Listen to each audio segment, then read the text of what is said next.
What's up, pod pals? It is your buddy Adam, and you're checking out Podcasting Business School, the show where I teach podcasters how to love their podcast like a hobby and build it like a business. And today, we're talking about building a business via online course creation and sales. And I had to bring in a ringer. I had to bring in an expert, my good pod pal, Jono Petrohilos from the Course Creator Podcast. Jono, welcome to the show. Adam, thanks for being on. Massive fan of the show, as you know. I've been on before for an audit, so it's good to be on here as an expert. Super excited. Yeah, man. So, I've got to admit, I've got to put this out there, pod pals. I have never really successfully done an online course the way it's meant to be done. I feel like I always have to kind of insert myself a little bit. I'm like, it's an online course plus six one-on-one sessions with me. And like, I got to put me into it to sell it.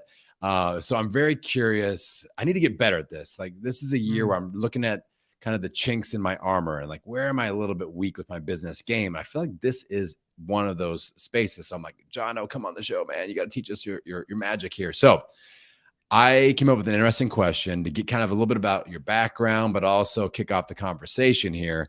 Jono, I want to know the story of you first time successfully creating and selling an online course. Tell us about that, man.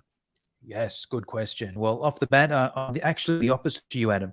I'm very bad at most things, and the only thing I know how to do well is create and sell an online course. So probably a good match. So yeah, for me, it's interesting. I'll share my story. My story is, and this is the same with most people, right? Where it's like, what I did to create and sell my first online course probably isn't what I would teach someone else to do, but it's still not a bad story because it'll get some ideas and the juices flowing. So I used to be a face-to-face personal trainer. I ran a boot camp, and long story short, I used to suck at it, but then I became really good at it. Mainly by upskilling, doing different courses, workshops, reading books, YouTube videos, all that kind of stuff. I went from a boot camp with about 20 participants to one with about 120, and opened up a second location. And then other trainers started to ask me, but Jono, what workouts are you doing? What marketing are you doing? What sales are you doing? And I tried to help them for free. I tried to be like, oh, no, just here's one tip here and there's a little tip here, but just giving that, and I'm sure you can understand this as well, Adam, giving that one tip without the context doesn't really help anyone. Like if you're going to give someone, one tip on how to grow the podcast, it might be all right, but most of it only really works if you're already doing these other things well, right?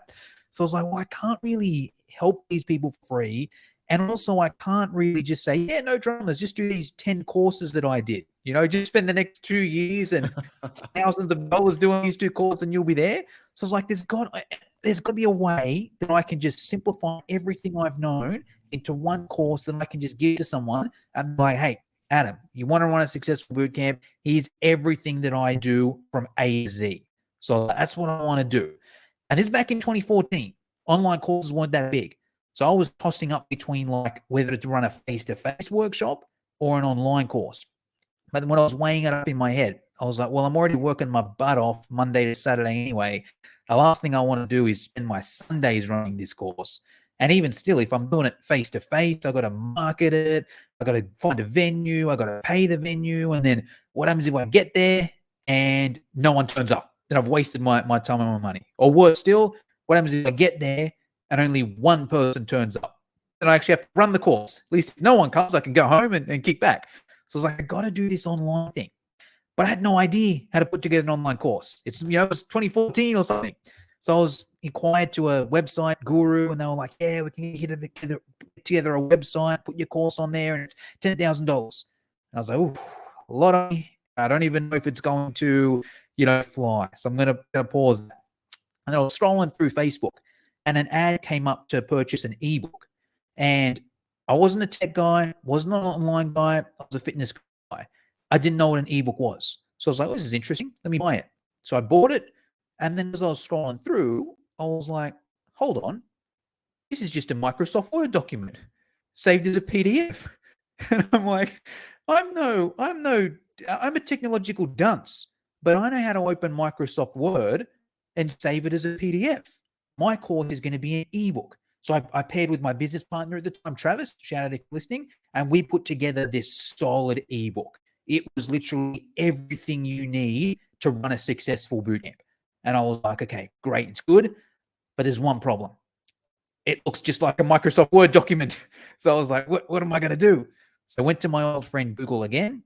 First, I tried to fix it myself. And if you're not good at Microsoft Word, I'm sure some of your listeners will relate.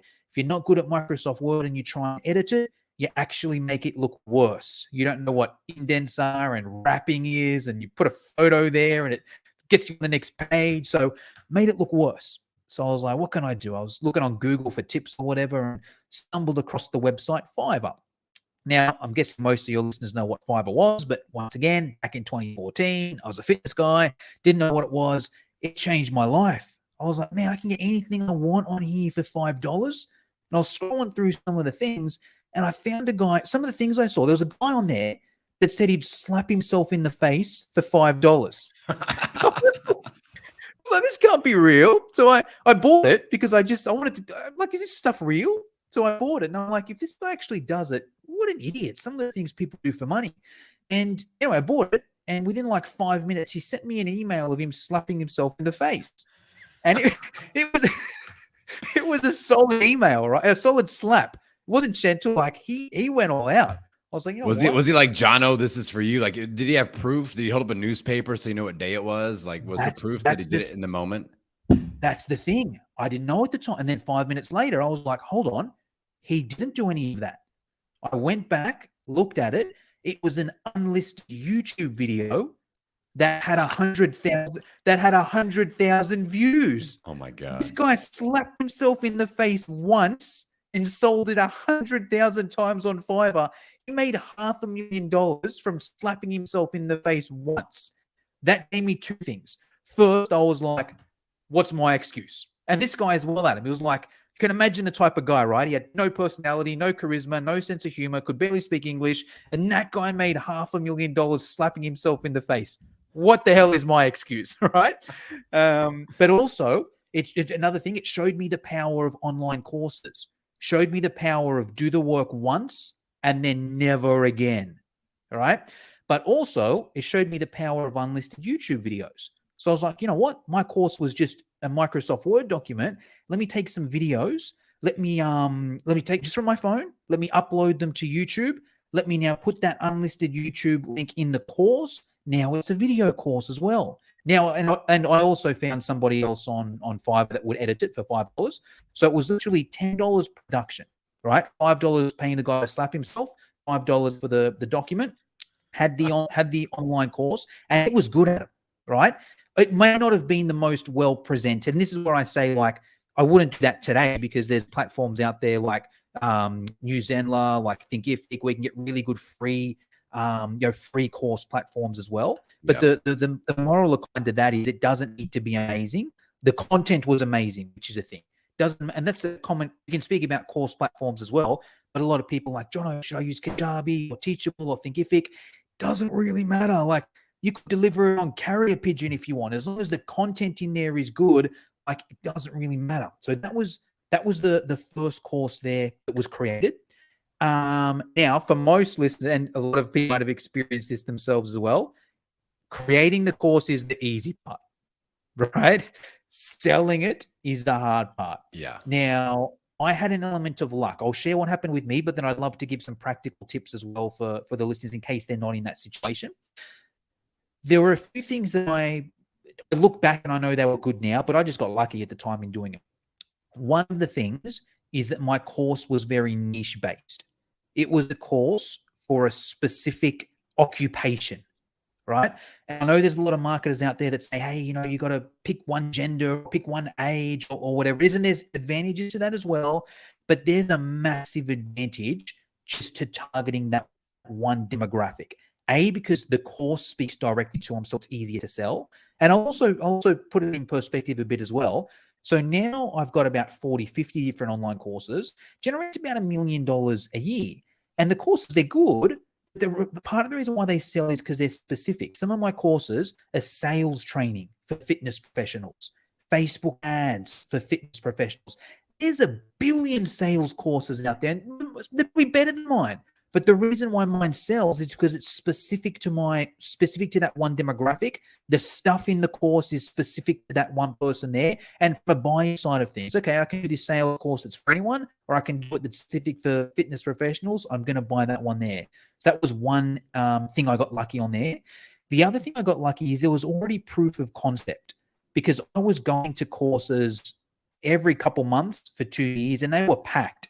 There were like 15, 20 personal trainers at every course that I went to. So I know the demand was there, and I knew the pricing, and I know what people wanted. I knew that personal trainers would pay $500 to do a course if it was a good course. I didn't need to create a market. I just knew if I can get that slice of the pie, if I can just get in front of that slice of the pie, I can sell my Microsoft Word document for $500. I knew that, right? So it was that. The part where it was lucky, I guess you'd say as well, is I got the course registered with the body. There's a body over here, Fitness Australia, right? And like, there's a web, like most industries, you've got a website where all people in there go and whatever, and you can get your course listed on there, all right? It was $500 or something. Got to do some paperwork. It wasn't too painful, like as long as you do the paperwork and your course is all right. And I was selling it for $500. So I'm like, well, as long as I make one sale, it's paid for itself, right? So it's worth the risk. So I got it registered with Fitness Australia, got it on their website. Within a couple of days or a week, I got a phone call.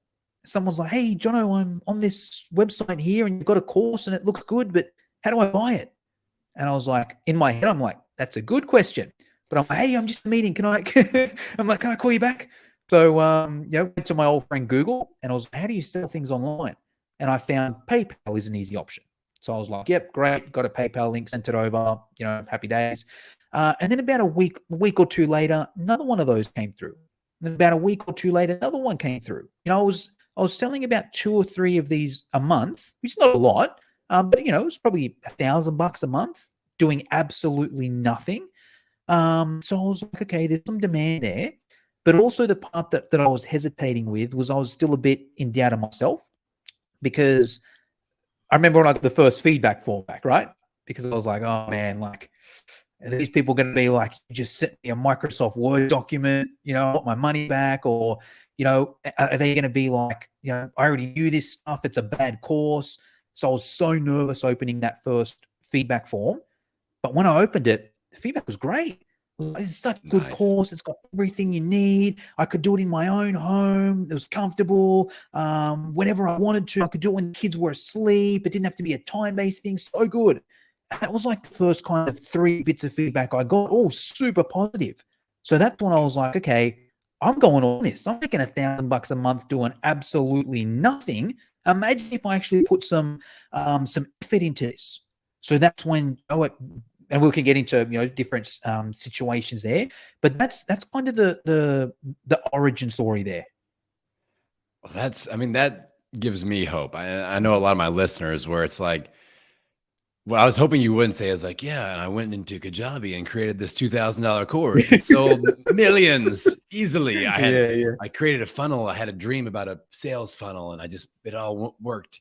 So that's real life stuff there, Jono, and we all kind of figure things out and piece things together with our businesses. And I think it's very helpful to have these like modest origin stories where it's like, yeah, Jono created a $500 course. He kind of figured it out, kind of winged it, used Google a lot.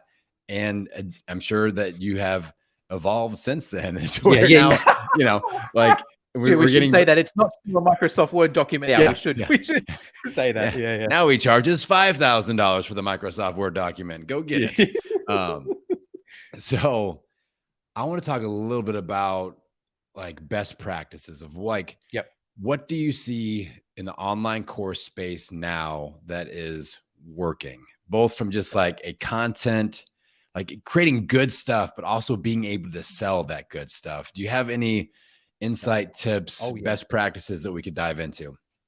Oh yeah, I can go all day on this. So because it's what I do myself now with my courses, but it's also I help other people do this as well. So I'll give a simplified version, then we can go in and go deeper on each kind of one. But here's essentially the model that's working best at the moment. If anyone's listening to this and thinking of creating an online course, my best advice to you is don't create the online course yet, right? What you want to do to start with is just create the sales page, right? And it's not even, you'll obviously have a course outline. Let's say Adam's putting together a course on how to monetize your podcast, right? He's not going to put together all the coursework first. All he's going to do is put together a 4 or 5 week plan. All right, hey guys, I'm putting together, it's not even a 5-module course, it's a 5-week course. Hey guys, I'm putting together a 5-week course. Week 1, we're covering this. Week 2, this. Week 3, this. Week 4, this. Week 5, this. Just the sales page, right?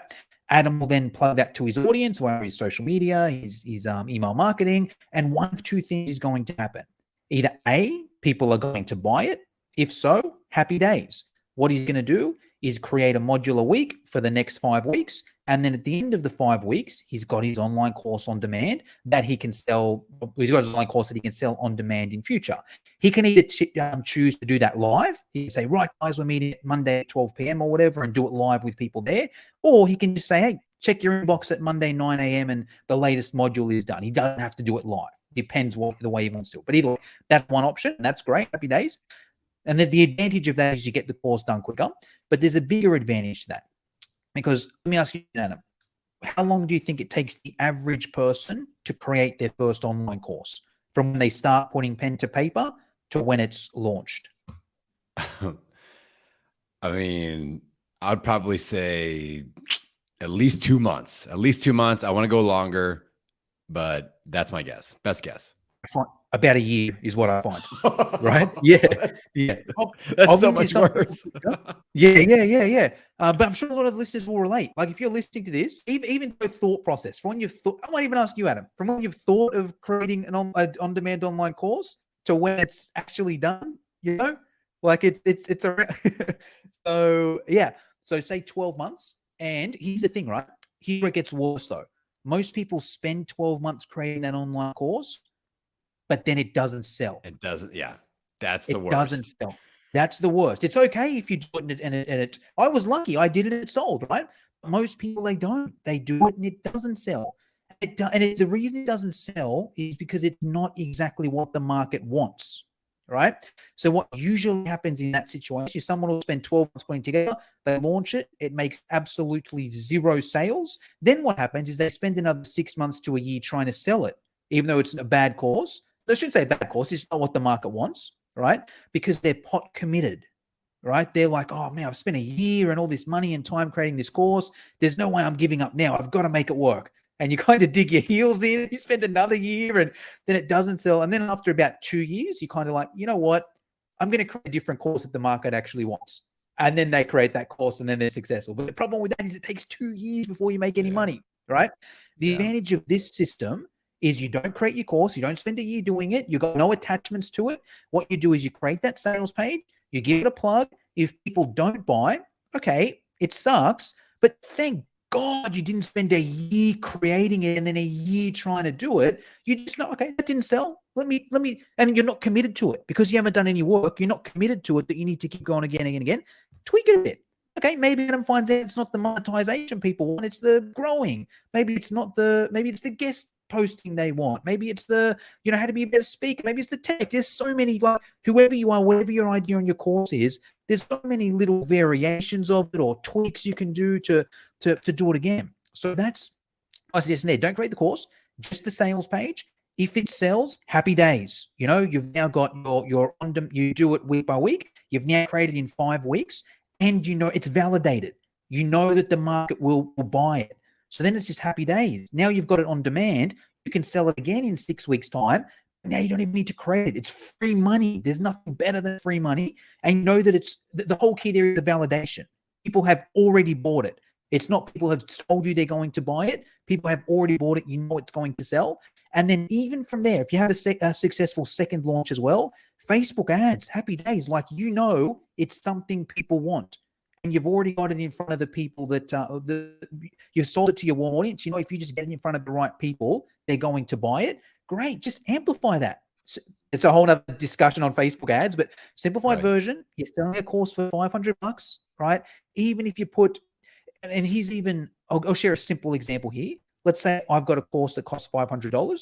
I'll put $500 a week on Facebook ads. I'll get about 50 leads, give or take. Only about 2 out of those 50 will actually buy, but that's okay.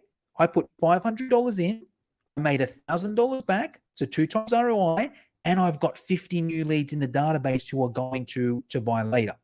So that's the overview. But I'd even like to go a bit deeper on the initial stage, if that's okay with you, Adam. Yeah, well, I definitely have a question. Maybe this is what you're going to cover, because the immediate issue that came into my head that I know my listeners will think about as well is like, okay, if I put the sales page out there, how do we figure out the minimum threshold where it's worth our time to create the course? What if 2 people buy the course? And like, good question. Is that enough, or do I need 10? And then what do we do if we get 4, but I wanted 10? Do we just refund everybody else and be like, oh, just kidding, I'm not going to do it? Like, how do you handle that situation? Yep. Awesome. Good question. Let me go back a step further as well, because it'll help answer that too. What I even like to do before I create that sales page is I do a podcast on the topic. Right. So let's say I'm thinking of and I do a podcast every week anyway, like I'm sure most of your listeners do as well. Right. And then I'll give that podcast a plug on my social media, on my Facebook group. You know, hey guys, just released a podcast topic on this topic here. You know, comment below if you want the link. I use that as a bit of a baseline, because sometimes I get 0 comments. Sometimes I get 100 comments. Right. The ones that I get 0 comments on, it's not even worth creating the sales page, because I know it'll be that situation. Maybe 1 or 2 people, 0 people buy it, or 1 or 2, right? It's only the ones that I get 100 comments on, that or that I get a lot of comments on, that I know there's value in creating that. On top of that as well, sometimes I don't do the podcast. I just put the question out there. Hey guys, thinking of putting together a course on this topic here. Is this something you would be interested in? Yes or no? Right? And I judge the comments as well. Sometimes I get 0, sometimes I get 100. The people, when I get a lot of them, I even go deeper. Oh, that's great. You know, hey, Adam, what kind of stuff would you want in the course? What would you want to see covered in there? Yep, great. Hey, next person, what would you want to see covered in there? That then creates my sales page there. So now it's like, I know the course topic is hot. I know the exact modules that people are asking for. I'm going to sell them that same thing back to them, right? So it's like it's stacking the odds in my favor once again. But even still, I might still get that situation, right? I might still get that situation where it's like, I did all this prep work, but for whatever reason, I got 2 people buy. There's not like an easy answer for that one there. Me personally, I would do it anyway, because it's just so easy. I'd probably just put less effort into it, right? Because if I've got like 2 people that have done it, my thinking or purchased it, my thinking would be like, okay, it's probably not a hot selling course. It's probably not worth me doing this amazing. You know what? Let me just put something quick together, put some basic PowerPoint slides. I'll prepare, an hour beforehand or whatever, and I'll go and do it, and I'll make it more like an interactive experience for the people that are there live, and maybe try and get some private clients out of it or that sort of thing, as opposed to it being an actual course. I'm saying that it kind of depends. Like, for some people, it may be worth doing it. Maybe you've got a super small audience, and 2 is enough. And it depends on the price point as well. Like, if you're selling it at $500 and you make a couple of them, okay, $1,000 for 5 hours work, not horrible. Right. Yeah. So that's really helpful, because that's the issue I run into with a lot of my clients too. They're like, but what if I do a live challenge and 3 people will show up, and it's not very fun to do a challenge with 3 people? Or so, like, with the course, I see what you're saying, especially if you're creating it live. Yeah, and let me even go in a sec there as well, right? Like, when I launched the course as well, I use just straight up email marketing, maybe a webinar. Like, it's not like I don't put a heap of effort into it unless I know that there's a lot of demand for it already. Okay. Yeah. That makes total sense. So, so before I interjected, you were getting ready to go a little deeper into this. So go ahead and take that away, or maybe you already covered that. Awesome. Yeah. Well, that was a bit of it. That was kind of the podcast. So that's what I'd recommend everyone doing, just because I don't want everyone to spend all this time creating a sales page and then plugging in and email marketing and then a webinar or whatever, when you can just do a bit of a test beforehand, just post it on your Facebook group or your social media, or doing a podcast on it and checking the traction from there. I want to give a few different, actually, let me think which way to go. I know a few different strategies. Yeah, let me go. We've got a bit of time, so kind of bounce around a bit. I also like that podcast strategy. I think it's a good one because most people listening to this are a podcaster as well. Right. Another thing I do that like is very time efficient is because now I don't create courses anymore, Adam. So I created the first 10, 20 courses in my business. Now I basically leverage off other people. There's two ways I do that. Number one is I just get somebody else to create the course for me and we split it 50-50. Let's say Adam's probably, or let's just use this as an example here, right? I might be like, you know what? My audience wants to create a podcast. But I can't be bothered putting a podcast course together. I'm busy enough. Adam wants to put together a podcast course. You know what? Let me do a podcast with that. Oh, we actually get on quite well. You know, hey, Adam, I want to put together this podcast course for my audience. You reckon you can teach it? I'll do all the marketing. You know, I'll plug it and market it to my people. All you got to do is just like rock up 12 p.m. on Monday or whatever, and you'll get half the cut. And if no one buys it, no dramas. We don't do it. All right. That's a good time efficient way. Because now, yeah, I might spend a bit on the marketing, but once I sell it, I don't even need to create the work. And then ideally, we come up with that's our course now. So it's like, right, Adam, when I sell that course in the future, I take 50% all the time of it. That's more for somebody that wouldn't create the course on their own, right? They're a specialist in what they do, but they've got no interest in creating an online course. Works well for me in the fitness space because a lot of my people want courses on nutrition. I'm not a nutritionist. Right? I don't want to put together a course on nutrition. There's a heap of nutrition experts that would love to put a course together, but don't want to do any sales and marketing for it. Happy days. All right. Someone that wants to train pregnant and postnatal women, they just love training pregnant and postnatal women. They don't want to do sales and marketing for an online course, but they'll happily create the content for the course and do that. That's another strategy someone can use if they want that passive income. They've got the audience, but they don't want to, do the work themselves. Another one that I like even better, this one's a little bit harder, a little bit more advanced, but it could be something to think about, especially for the podcast that guests and whatnot on. Because the down point of the collaboration is I got to give away 50%. I'm selling to my audience, but I got to give Adam 50%, and look, it's not bad because I saved the time, but if I can take 100%, it's even better. All right. So what I like to do now is if I'm going to put together a course on podcasting or whatever, I'm not going to get Adam and go 50-50. I'm going to get 4 or 5 different experts. Right. Let me get a tech expert. Hey, tech expert, can you put together a presentation for me? I'll pay you for your time. It'll be $200 for your time. Just put together that presentation there, but I keep the presentation and I can on-sell it further. All right. I'll get someone else who's a host specialist, someone else who's good at guesting, someone else is good at advertising. And from that, I've now got an online course from other people who have given me permission to use their content, of course, they've been paid for it. And then I can sell that to my audience and keep 100% of it. That's obviously a harder one, but I just want to get people kind of thinking of those strategies there as well. If the block is like, oh, I don't know if I want to put all this work putting the course in on myself, here are some other strategies there. Did you have any questions on that, Adam? Well, I think it's just an interesting concept with the collaboration too, because I'm a big proponent. One of my coaches, Dan Sullivan, that I worked with for 7 years, one of the things he said is like, if you can figure out a way to make your competitors your clients, you've won the game. And I feel like this is an opportunity for that. If you were the one that's, creating the course hub and you're bringing these other people in to create the content and splitting, I mean, that's like there's no more competition. You're the person that's facilitating this awesome content and you're selling it and everybody's happy getting their cut. That's a great idea, Jono. I love it. Yeah, that one works well. There's probably 2 ways I can go here, Adam. I can give tips on like how to sell the course, or we can talk maybe about like the course platforms, the different different benefits and of those. Do you have a preference which way we go?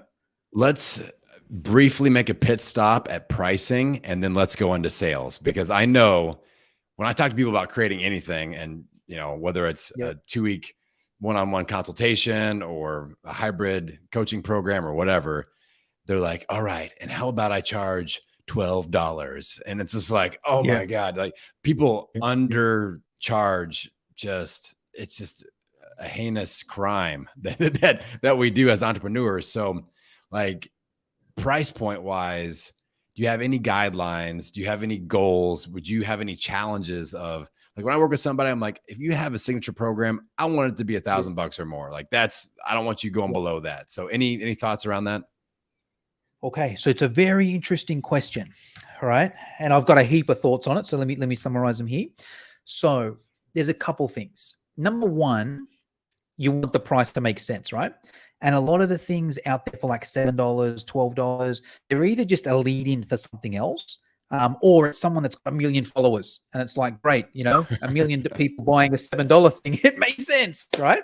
Yeah. But in saying that, online courses are very different to the coaching side of things, because online courses should be free money, right? It should be, I send out an email and I get free money doing absolutely nothing. And this is where it's very different to the coaching space, because in the coaching space, really you want to charge as much as you can. More the better, because you're giving up your time. In terms of the online course space, it doesn't matter so much the individual price of the unit. It does a little bit, but I'll say the point and we'll go from there. It doesn't matter the individual price of the unit. It matters the total revenue, because the amount of work is the same, 0, right? So let me just give some really simple examples. Let's even just use, most of my courses are around $500, right? Even say 300 to 500. So let's even use that as an example. Let's use 500 is probably a good one. I could charge 1,000 for it, and people would buy it, right? But let's say I do a big marketing special this month at $500. I might get 100 people buy it, right? 100 was on that, and that's about 50,000, right? Yeah. Cool. So I get 100 people. I could put it for 1,000, and I might get 10 people buy it, right? 10,000. Better off charging 500, right? In that circumstance, Right. Right. Where it needs to make sense is, all right, well, Jono, why don't you just charge it for $10 then? Okay, I might charge it for $10, but only 300 people buy it. Like, it's more about picking those numbers there that work. I like the no-brainer side of things. I want to make things a no-brainer. And here's another exercise I recommend people doing if they want to test it out. Because the difficult part with online courses is it depends on the niche, right? Let's even play around with it and have some fun with it. If you're not sure, what I recommend doing is jumping on a Zoom call with your ideal participant. There's many different ways you can do that. Give a free coaching call, give a freebie, then ask. You might just have a friend, whatever. And these are the questions you'd essentially ask. Are you okay if we do a role play, Adam? And we do with you like real questions? Awesome, cool. So let's say, for example, I've got an online course that teaches podcasters how to create and sell an online course, right? And I end up being on a Zoom call with Adam. Adam, is that something you'd potentially be interested in? 100%, Jono. Awesome. What kind of things would you want to see in that course? I would want to see step-by-step best practices for what to put in the course. And then I need step-by-step on exactly how to sell this thing. Awesome. Cool. So just those two things, like step-by-step, how to create it and best practices, and then step-by-step, how to sell it. That's what I need, Jono. Awesome. In terms of how to sell it, are you saying, like, if you've already got an audience, if you don't have an audience, it's selling just via your podcast, your email, social media? I would really like to know how to do it without spending money on Facebook and Instagram ads. Gotcha. So organic, free strategies. Yes. Awesome. Okay. And then in terms of creating the actual course, the tech side, the software side, or more just, you're good with that, it's more just what do I put in there and how long and that sort of thing? Yeah. I want best content that's going to serve the person that buys it so that they are like, wow, he really over-delivered. Awesome. All right, cool. Makes sense. If I put together a course and it had those things, it gave step-by-step what to put in there to content-wise to blow your ideal customer's mind, and also it showed you how to sell it organically, how much would you pay for a course like that? And serious answer here, Adam, right? I want a no-brainer. So I don't want what you've seen other courses. I don't think what you think I could, what other people would buy. You get an email today. What are you're not checking with your partner. You're not thinking about it. Like, you get an email today. What are you buying it for? I think if you price that in the $500 to $700 zone, I'm all in. No brainer. Right now? No brainer. Buy it right now? Right now. Here's my credit card. Awesome. Cool. That's what I would then price my course at there. Right. Now, if I have that conversation with, obviously you don't go with one, but if I have it with 4 or 5 people, then okay, great. I know what it is. And if 4 or 5 people say $500 to $700, great, happy days. Let's say I do it, but that's a good point. Let's say I was thinking of selling it for $1,000, right? But 4 or 5 people are telling me they buy it no brainer for 500. I'm probably better off doing 500. If I can get 4 or 5 no brainers, here's my credit card, it's better off for me there. So it's kind of a complicated thing, but the moral of the story there is, if an online course, think total revenue as opposed to the price of the course. Make sure we touched this earlier, make sure you're not involved at all, right? This course runs 100% without you. It's you send out an email and look at your bank account. In terms of specific pricing, every niche is totally different. I don't think you can make money less than around $200 unless it's a lead in for something else, right? But if you want to make money just off an online course, I'd say minimum $200. My sweet spot is at 500, but it depends on the niche. Nice. I like that. I feel like that's very doable. That's not scary for people. I feel like if they can fall in that $200 to $500 zone as an initial course creation, that sounds very doable, man. So yeah, let's talk about selling this thing. Do we have to do Facebook ads, Jono? Because those give me nightmares at night. And really, I'd love your perspective on how much can we leverage our podcast? Because my audience are podcasters. So do we just do a call to action on the show? Do we try to get them into an email funnel that then sells the course? What's really working out there in the sales side of things? Yep. Awesome. Okay. So it kind of depends on 2 things, right? It kind of depends if you already have an audience or if you don't have an audience. Let's speak to the people that already have an audience, because it's a little bit easier to kind of speak to. So if you've already got an audience, it's pretty easy. You sell that course to your audience, right? It depends on your offerings and the different things that you've got going on. My best weapon is email marketing. I find that's my kind of strategy. Is I use the podcast just to get content out there. People hear my voice, they trust me, blah blah blah blah blah. I've then got a Facebook group as the community side of things, where people can ask questions, interact with each other, yada yada yada. But most of my selling is just done from my email list. The goal of my podcast is just to get people in my email list. The goal of my Facebook group is community, but also get people in my email list, right? And then all the hard selling is done via email marketing. Many different strategies you can use. I'll just use give a really simple one that I think anyone could use, and let's just use the holiday method, right? And let's even just assume I'll even keep it simple. Say you've got one course, right? Adam's got his podcasting course. You can't sell it every day. You can't just send an email. Hey, you want to buy it today? Hey, you want to buy it today? Right? There's got to be some kind of strategy behind it. Also, I should phrase this as well.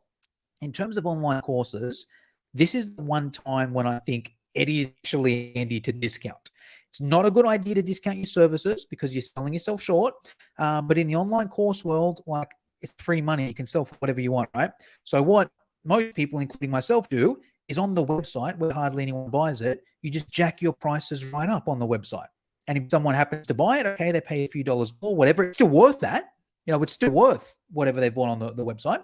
A simple strategy is usually every month there's some kind of holiday going on, right? There's Black Friday, there's Christmas, there's New Year's, there's Australia Day, there's 4th of July, it's International Women's Day next month. I know all these holidays, right? So November is Black Friday, December is Christmas, January is Australia Day over here. February is Valentine's Day. March is International Women's Day. April is Easter. May is Mother's Day. June is my birthday. July is the 4th of July. There's a holiday every single month. You use that as the excuse to sell, right? Hey guys, it's International Women's Day. To celebrate International Women's Day, the special we've got on today is our course on training pregnant and postnatal women. It's usually $500. Get it today for $300. All right. The next one, Easter. Hey guys, Easter's coming up. I hope you're hanging out with your family, this and that. Just want to let you know we're running an Easter special. It's 20% off this course here. Go and buy it, right? You can even just use the exact same copy and just, cut out Easter and put in Mother's Day there, and cut out Mother's Day and put in 4th of July, Right. So it's just an easy one where you can get some sort of sale every month, but with a reason. If you just picked a random day and said, hey, get 10% off if you buy today, it's kind of weird. But if there's a specific reason for you doing it there, it's like it's more authentic. And then you might have a few different courses. You might vary the special up a bit. You know, one day it's $200 off. The next month it's 50% off, which ends up being the same anyway, or whatever it is. Like, there's different ways you can tweak that there. And on top of that as well, it also helps if you send out like a regular email with the full price as an anchor. Because if I'm just sending out a special every month with the discounted, well, it just looks like that's my price. If I'm sending out an email every week with the price a lot higher, hey, here's a tip for today. By the way, you know, here's my course, go and buy it, but at full price. If someone sees that, oh, it's a good course, I might do it one day. Next week, oh, it's a good course, I might do it one day. Next week, oh, it's a good course, I might do it one day. Next week, shit, it's 50% off. Shut up and take my money. I'm going to buy it right now. Right. So that's probably the easiest. It obviously depends what else you're doing in that, but that's like an easy one to do for most people. Okay, so quick question on that, Jono. Let's say you only have one course. These people have created their first course. It's $500. Is that always available on their website, or are you doing like a quarterly open cart, or like what's best practice there? Good question. That's a very good question. I like the open cart because I like free money. You know, I just like people just going and buying at any time. So I like that there. The limitation to that is it can be a little bit harder to sell. The advantage of like having this, you can only buy it this time, is it's more of a rush to people to buy it. Because I like this in the fit space as well. You know, you let someone join at any time, you're giving them permission to never join in their life, right? Procrastinate. Exactly. But the weapon I use is the discount. So you can go and buy it on my website at any time. But if you buy it today, you get 100, 200, 50% off, whatever it is. So that's kind of my compromise there. But I do get the other side. I get if someone's like, nah, you can only buy it at certain times because it's got to be at this price. And I want, you know, what's the word? It's probably scarce or urgency, you know, so I do get that. But I'm on the other side of the fence. Okay. And it sounds like with the holidays, you're kind of looking at what the holiday is and seeing if there is a course that kind of fits the theme. Like if it's International Women's Month, and then you've got like the prenatal moms course or whatever, and kind of tying that in. So if you have more than one course, you're rotating which ones are going on sale. Is that correct? Yeah, correct. But you're saying that doesn't really matter. Like Valentine's Day, I think we sold a kettlebell course, you know, like it's not the most romantic, you know, hey, you want to give your partner a Valentine's Day gift? So give this kettlebell course, you know, so if you can, you know, marry them up if it kind of works, but if it doesn't, don't sweat too much, you know? Okay. Well, that definitely makes sense. Man, this is so good. So I know we're running short on time, but like any final sales tips, strategies, best practices of like, okay, we're going to do email marketing. Like, what about, I mean, how do you feel about somebody doing calls to action for their course on their show? I mean, do you feel like we should be mentioning that? Or is it more like, let's get them into my email list, or let's get them into a lead magnet with an email funnel, and then let that do the selling for us? What do you like there?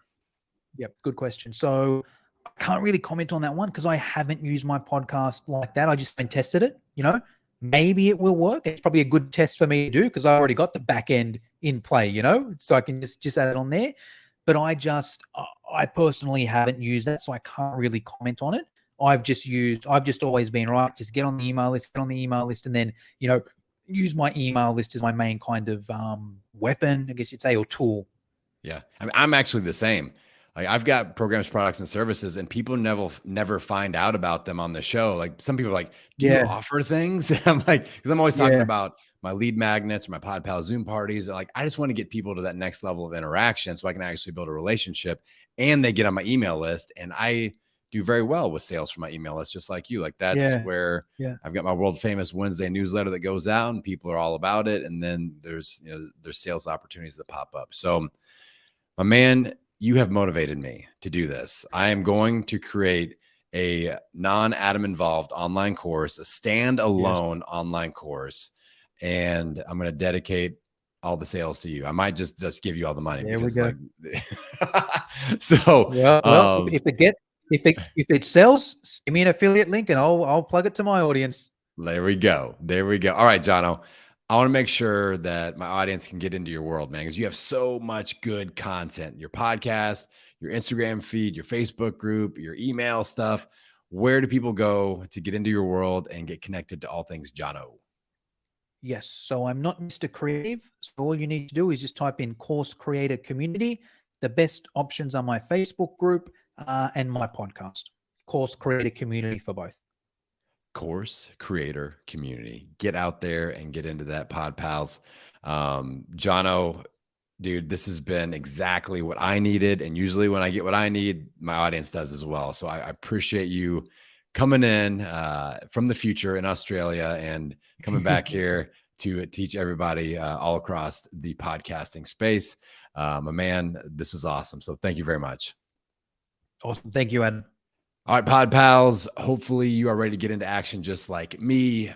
If you have thoughts, ideas that are percolating, hit me up on Instagram. Let me know your top takeaway from this episode. And with that, as always, I'm going to send you out into the world wishing you health, happiness, and many downloads. We will see you next time.